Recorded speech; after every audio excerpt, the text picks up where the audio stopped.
Bonjour, je m'appelle Chantal. Nous allons continuer à découvrir l'art déco dans Saint-Quentin. Alors suivez-moi, nous allons aller dans un lieu qui est un petit peu hors du centre-ville et que tout le monde ne connaît pas. En 1889, sur une initiative privée, Saint-Quentin se dote d'un vaste espace de réunion, la salle Vauban. On y retrouve grande salle pour donner des bals, des banquets, des concerts. Mais il y a également lingerie, il y a aussi salle de jeu, salle de billard et un fumoir. Cet espace Vauban servira d'hôpital pendant la Première Guerre mondiale.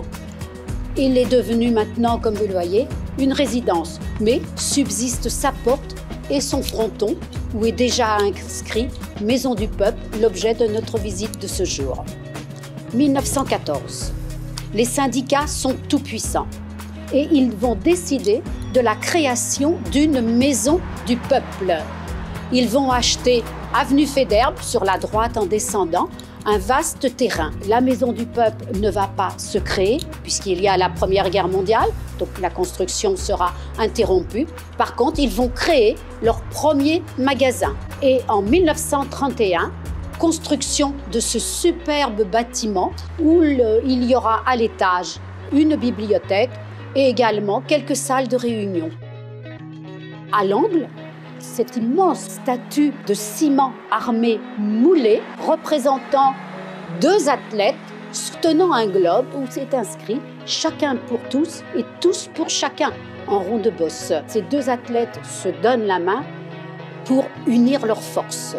Le système coopératif offre à ses adhérents coopérateurs des magasins divers et variés, mais ils sont également un peu aussi des caisses de secours envers les vieux travailleurs et les travailleurs qui aussi rencontrent des problèmes de santé. On va dire que c'est un petit peu l'ancêtre de la sécurité sociale. Mais ils ont également leur dispensaire, leur pharmacie et leur colonie de vacances. Cette Maison du Peuple sera inaugurée le 14 avril 1935 à 15h. En présence, comme vous pouvez vous en douter, de tous les représentants coopératifs et syndicaux de la région et d'ailleurs. Et de cette grande aventure, eh bien, que nous reste-t-il? Son histoire, bien entendu, mais aussi cette grande façade de ciment, enfin, plutôt un support de briques recouvert de ciment avec les spécificités de l'art déco.